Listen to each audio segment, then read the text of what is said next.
I finish just by saying this. War is an easy thing to talk about. There are not many people of the generation that remember it. The right honourable gentleman served with distinction in the last war. I never killed anyone, but I wore uniform. But I was in London in the Blitz in 1940, living in the Millbank Tower where I was born. Some different ideas have come in since. And every night I went down to the shelter in Thames House. Every morning I saw Dockland burning. 500 people were killed in Westminster one night by a landmine. It was terrifying. Aren't Arabs terrified? Aren't Iraqis terrified? Don't Arab and Iraqi women weep when their children die? Doesn't bombing strengthen their determination? What fools we are to live in a generation for which war is a computer game for our children and just an interesting little Channel 4 news item.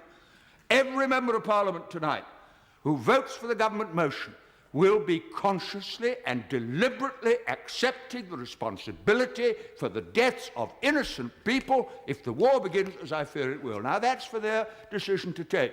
But this is a quite unique debate in my parliamentary experience where we're asked to share responsibility for a decision we won't really be taking, with consequences for people who have no part to play in the brutality of the regime which we are dealing with. And I finish with this. On October the 24th, 1945, and the former Prime Minister from Bexley Old Sidcup will remember it, the United Nations Charter was passed.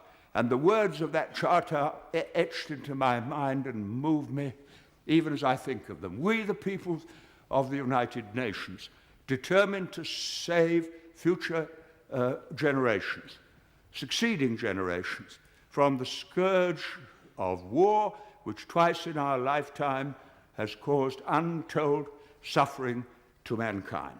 That was the pledge of that generation to this generation, and it would be the greatest betrayal of all if we voted to abandon the Charter and take unilateral action and pretend we were doing it in the name of the international community.